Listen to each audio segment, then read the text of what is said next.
Natapos po ang unang araw ng 3-day rally ng INC sa Luneta. Pero as of this moment, marami pa po ang nagtitipon-tipon doon dahil nga po dire-diretso yung kanilang 3 araw. At yung unang araw po nila ay naging mapayapa. Well, generally speaking, naging peaceful po talaga ang kanilang rally. Sana ganun din sa mga susunod na 2 araw. Pero meron po akong napanood ng maikling video, panoorin po natin. Kaya nililinaw din po namin sa lahat. Gusto namin maging maliwanag sa lahat. Hindi po natin hinahangad ang pagbagsak ng ating pamahalaan bilang institusyon. Sana maging maliwanag yan sa lahat. Ang nais natin ay ang pagbagsak ng katiwalian. Nais natin ay ang pagtataguyod ng isang pamahalaang tapat at mga mamamayan. Yung masasamang pinuno, yung mga tiwaling opisyal, yan ang dapat alisin. So, kung iintindihin natin yung kanyang sinabi, maliwanag ang kanyang statement na hindi nila nais ibagsak ang pamahalaan na ito. Ang gusto nilang ibagsak ay ang katiwalian. So naghanap po ako ng article dyan sa rally ng INC. At ito po nakita ko sa Bombo Radio Philippines.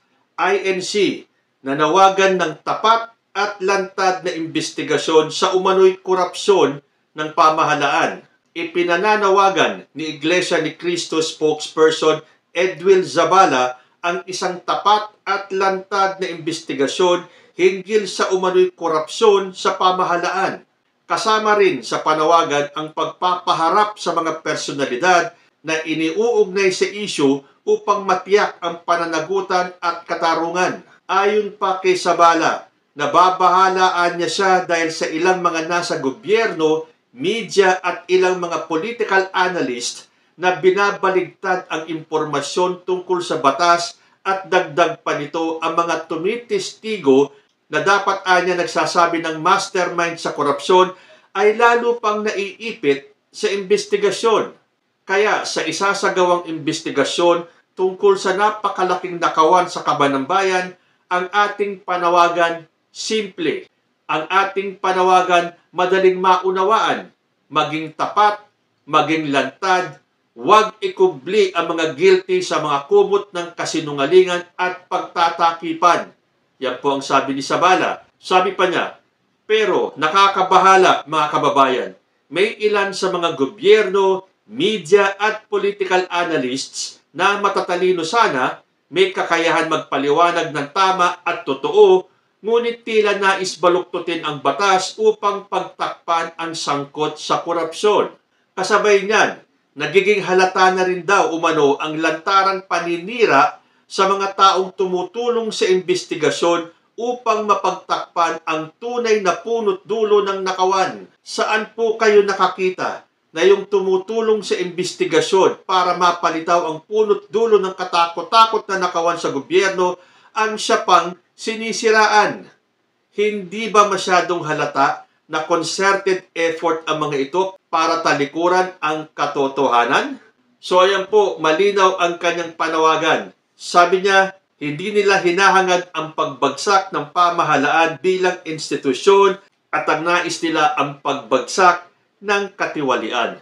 Magbibigay lang ako ng aking reaksyon doon sa isang portion na sinabi nitong si Mr. Zabala. Nababahala kasi si Zabala dahil ilan sa gobyerno, media at mga political analyst binabaliktad ang impormasyon tungkol sa batas at dagdag pa nito ang mga tumitestigo na dapat anya nagsasabi ng mastermind sa korupsyon ay lalo pang naiipit sa investigasyon. Sino sa tingin ninyo ang kanyang pinatutungkulan? Well, para sa akin, ito si Saldico, na tumutulong na daw at sinasabi ang mastermind sa korupsyon pero naiipit sa investigasyon dahil sinisiraan. So kung si Saldico, kung si Saldico ang pinatutungkulan ni Mr. Zabala, ibig bang sabihin, naniniwala kagad sila sa mga pahayag ni Saldico? Yung mga akusasyon na wala namang totoong basihan, wala namang totoong ebidensya, dahil marami po ang nagdidebunk sa mga kwento ni Saldico. Pero parang ayon kay Zabala ay binabaligtad daw ang impormasyon. Hindi ba dapat ang panawagan ni Zabala ay umuwi si Saldico dito at panumpaan yung kanyang salaysay para mas maging credible? Dahil hindi naman pwedeng chismis lang, yung nagsalita ka lang para siraan. Ngayon, sino ba ang sinisiraan? Di ba si President Bongbong Marcos? Pero iniipit daw itong nagsasabi kung sino ang mastermind. Nakasisiguro ba tayo na totoo yung kwento ni Saldico na si President Bongbong Marcos ang mastermind? Well, ito po yung aking pagkakaintindi ha. I may be wrong. Pero para sa akin, ang sinasabi nitong si Zabala na nagsasabi na nga ng kung sino ang mastermind ay siya pa ang iniipit at sinisiraan. Kaya daw sa isasagawang investigasyon tungkol sa napakalaking nakawan sa kaban ng bayan, ang kanilang panawagan, maging tapat, maging lantad, huwag ikubli ang mga guilty sa mga kumot ng kasinungalingan at pagtatakipan. Si President Bongbong Marcos na nga ang nagsiwalat ng katiwalian.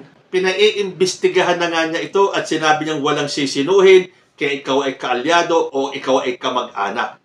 Kung may kasalanan, dapat managot. Hindi ba sa nangyayaring pagsiwalat ni President Bongbong Marcos, hindi ba siya ang sinisiraan lalo? Hindi ba siya ang binabaluktot ang kwento at gustong ituro na siya ang punot dulo, na siya ang ulo ng korupsyon? Nababahala daw siya dahil ilan sa mga gobyerno, media, political analyst, tila nais baluktutin ang batas upang pagtakpan ang sangkot sa korupsyon. Kung talagang gusto nyo na ibagsak ang katiwalian, wala dapat sinisino. Dapat parang si President Bongbong Marcos, walang sisinuhin. Kahit na maka-Duterte ka pa o nasa kampo ka ng mga DDS, kung may kasalanan, panagutin. Kung may mga taga-gobyerno na may kasalanan, panagutin. Kahit na si President Bongbong Marcos yan. Kung totoo ang sinasabi ni Saldico, umuwi siya rito, patunayan niya lahat ng aligasyon. Dahil kung hindi niya gagawin yon, lahat ng kanyang statement ay pure allegation lamang. Sabi pa niya, saan po kayo nakakita na yung tumutulong sa investigasyon para mapalitaw ang punot dulo ng katakot-takot na nakawan sa gobyerno ang siya pang sinisiraan? Well, dalawa lang ang magiging version niyan. Yung isa nga ay itong si Saldico. Saan ka ba naman daw nakakita na yung tumutulong sa investigasyon, tulad itong si Saldico na naglabas ng expose na ang punot dulo ng katakot-takot na nakawan sa gobyerno na pinalalabas ni Saldico si President Bongbong Marcos ay siya pa daw ang sinisiraan? Hindi ba daw masyadong halata na concerted effort ang mga ito para talikuran ang katotohanan? Ano ba ang ginagawa nila kay President Bongbong Marcos? Si PBBM ang nagsiwalat ng katiwalian. Pero binabaluktot nila ang mga kwento at pinipilit na si President Bongbong Marcos ang punot dulo ng katiwalian. Yung taong nagsiwalat ng korupsyon, gusto nilang palabasin na siya ang punot dulo ng korupsyon. Ang hirap yatang paniwalaan nun. Ganun na ba katanga ang ating presidente? Ganun na ba siya kabobo para ipagkanulo ang sarili niya? Di sana hindi na lang niya isiniwalat yung katiwalian na yan dahil ingrained na po sa ating society ang katiwalian. Tapos sasabihin ng mga DDS, kaya nagrarally ang tao, kaya sila nagagalit dahil kay President Bongbong Marcos. Sinong lolokohin ninyo? Yung tao na nga ang naglabas ng katiwalian. At kaya tayo nagagalit, kaya kayo lumalabas sa kalsada, kaya kayo nagpoprotesta dahil sa mga ibinulgar ni President Bongbong Marcos. Hindi ba yung paninira nila kay President Bongbong Marcos to the point na pinagre-resign nila? Hindi ba yan ang masyadong halata na concerted effort para talikuran ang katotohanan? Dahil marami sa kampo ng mga DDS ang tatamaan pagdating sa investigasyon.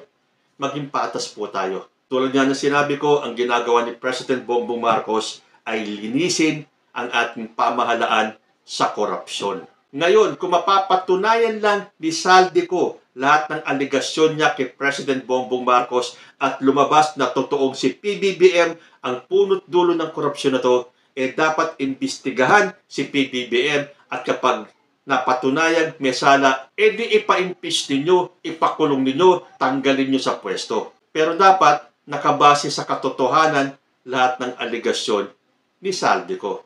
Ganun lang po kasimple yun. Pero gusto kong i-congratulate ang pamunuan ng INC sa kanilang unang araw ng mapayapang rally. Sana ganun din sa mga susunod na araw. At sana, tulad ng hiling ni Mr. Zabala, ibagsak ang katiwalian sa gobyernong ito. Walang kakampihan, walang sisinuhin. Kahit maka-Duterte ka man o maka-BBM. Hanggang dito na lang po muna tayo. Hanggang sa susunod na mga issues. Maraming salamat po.